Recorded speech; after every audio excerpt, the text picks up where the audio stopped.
Today's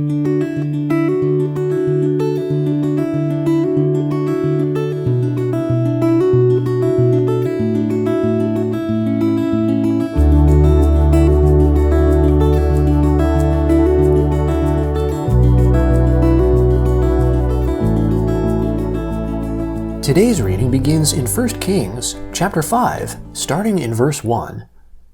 Hiram, king of Tyre, sent his servants to Solomon, for he had heard that they had anointed him king in the place of his father, and Hiram had always loved David.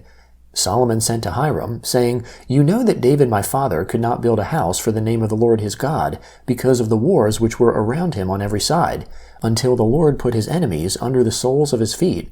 But now the Lord my God has given me rest on every side. There is no enemy and no evil occurrence. Behold, I intend to build a house for the name of the Lord my God, as the Lord spoke to David my father, saying, Your son, whom I will set on your throne in your place, shall build the house for my name. Now therefore command that cedar trees be cut for me out of Lebanon. My servants will be with your servants, and I will give you wages for your servants, according to all that you say. For you know that there is nobody amongst us who knows how to cut timber like the Sidonians." When Hiram heard the words of Solomon, he rejoiced greatly, and said, "Blessed is the Lord today, who has given to David a wise son to rule over this great people." Hiram sent to Solomon, saying, "I have heard the message which you have sent to me. I will do all your desire concerning timber of cedar and concerning cypress timber. My servants will bring them down from Lebanon to the sea. I will make them into rafts to go by sea to the place that you specify to me, and will cause them to be broken up there, and you will receive them. You will accomplish my desire in giving food for my household." So Hiram gave Solomon cedar timber and cypress timber according to all his desire. Solomon gave Hiram 20,000 cores of wheat for food to his household, and 20 cores of pure oil. Solomon gave this to Hiram year by year. The Lord gave Solomon wisdom, as he promised him. There was peace between Hiram and Solomon, and the two of them made a treaty together. King Solomon raised a levy out of all Israel, and the levy was 30,000 men. He sent them to Lebanon, 10,000 a month by courses. For a month they were in Lebanon, and 2 months at home, and Adoniram was over the men subject to forced labor. Solomon had 70,000 who bore burdens, and 80,000 who were stone cutters in the mountains, besides Solomon's chief officers who were over the work, 3,300 who ruled over the people who labored in the work. The king commanded, and they cut out large stones, costly stones, to lay the foundation of the house with worked stone. Solomon's builders and Hiram's builders and the Gebalites cut them, and prepared the timber and the stones to build the house. In the 480th year after the children of Israel had come out of the land of Egypt, in the 4th year of Solomon's reign over Israel, in the month Ziv, which is the 2nd month, he began to build the Lord's house. The house which King Solomon built for the Lord had a length of 60 cubits, and its width 20, and its height 30 cubits. The porch in front of the temple of the house had a length of 20 cubits, which was along the width of the house. 10 cubits was its width in front of the house. He made windows of fixed lattice work for the house. Against the wall of the house he built floors all around, against the walls of the house all around, both of the temple and of the inner sanctuary, and he made side rooms all around. The lowest floor was 5 cubits wide, and the middle was 6 cubits wide, and the third was 7 cubits wide. For on the outside he made offsets in the wall of the house all around, that the beams should not be inserted into the walls of the house. The house, when it was under construction, was built of stone prepared at the quarry, and no hammer or axe or any tool of iron was heard in the house while it was under construction. The door of the middle side rooms was in the right side of the house. They went up by winding stairs into the middle floor, and out of the middle into the third. So he built the house and finished it, and he covered the house with beams and planks of cedar. He built the floors all along the house, each 5 cubits high, and they rested on the house with timbers of cedar. The Lord's word came to Solomon, saying, "Concerning this house which you are building, if you will walk in my statutes and execute my ordinances, and keep all my commandments to walk in them, then I will establish my word with you, which I spoke to David your father. I will dwell amongst the children of Israel, and will not forsake my people Israel." So Solomon built the house and finished it. He built the walls of the house within with boards of cedar. From the floor of the house to the walls of the ceiling, he covered them on the inside with wood. He covered the floor of the house with cypress boards. He built 20 cubits of the back part of the house with boards of cedar from the floor to the ceiling. He built this within for an inner sanctuary, even for the most holy place. In front of the temple sanctuary was 40 cubits long. There was cedar on the house within, carved with buds and open flowers. All was cedar. No stone was visible. He prepared an inner sanctuary in the middle of the house within to set the ark of the Lord's covenant there. Within the inner sanctuary was 20 cubits in length, and 20 cubits in width, and 20 cubits in its height. He overlaid it with pure gold. He covered the altar with cedar. So Solomon overlaid the house within with pure gold. He drew chains of gold across before the inner sanctuary, and he overlaid it with gold. He overlaid the whole house with gold until all the house was finished. He also overlaid the whole altar that belonged to the inner sanctuary with gold. In the inner sanctuary he made 2 cherubim of olive wood, each 10 cubits high. 5 cubits was the length of one wing of the cherub, and 5 cubits was the length of the other wing of the cherub. From the tip of one wing to the tip of the other was 10 cubits. The other cherub was 10 cubits. Both the cherubim were of one measure and one form. One cherub was 10 cubits high, and so was the other cherub. He set the cherubim within the inner house. The wings of the cherubim were stretched out, so that the wing of the one touched the one wall, and the wing of the other cherub touched the other wall, and their wings touched one another in the middle of the house. He overlaid the cherubim with gold. He carved all the walls of the house around with carved figures of cherubim, palm trees, and open flowers, inside and outside. He overlaid the floor of the house with gold, inside and outside.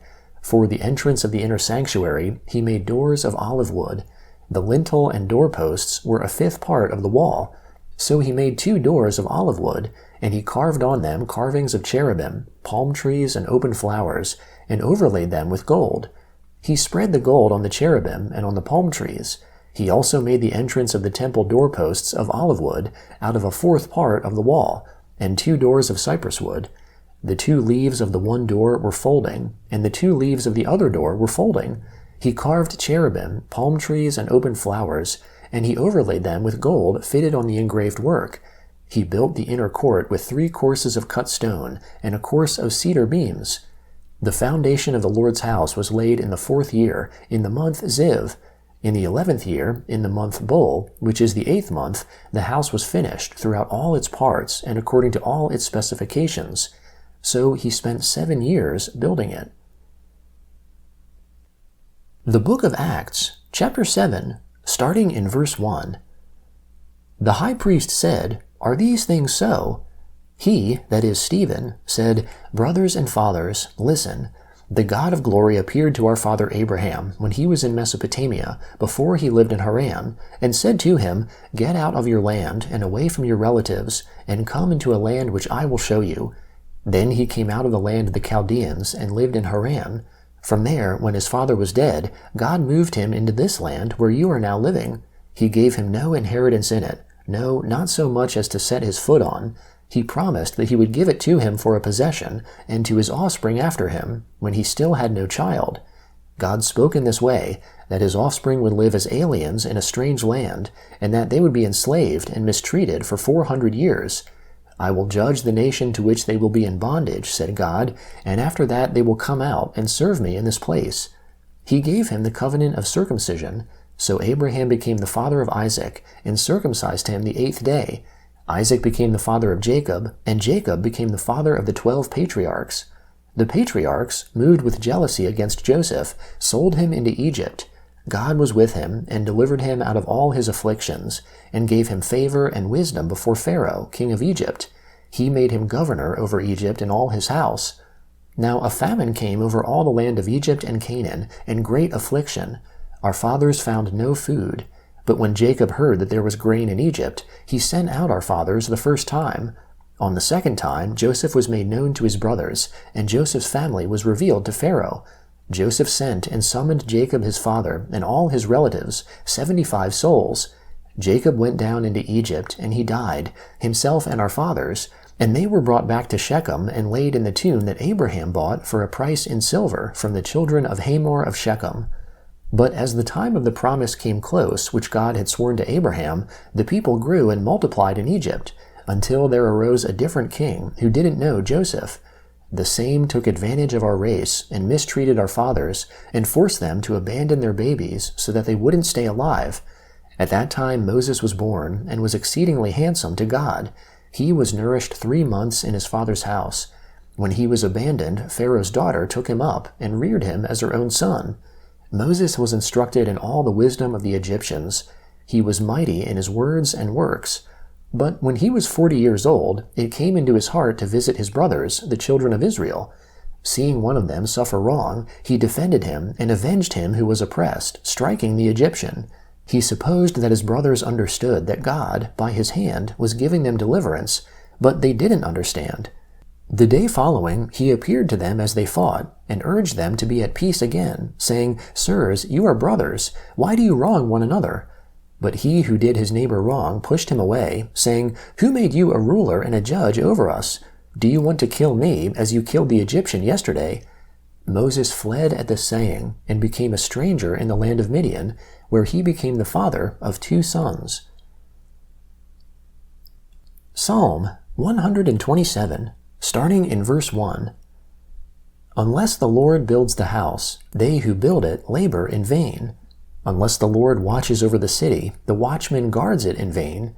It is vain for you to rise up early, to stay up late, eating the bread of toil, for he gives sleep to his loved ones. Behold, children are a heritage of the Lord. The fruit of the womb is his reward.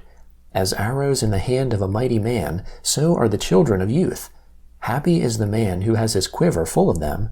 They won't be disappointed when they speak with their enemies in the gate. Proverbs chapter 16, starting in verse 28. A perverse man stirs up strife. A whisperer separates close friends. A man of violence entices his neighbor and leads him in a way that is not good. One who winks his eye to plot perversities, one who compresses his lips, is bent on evil.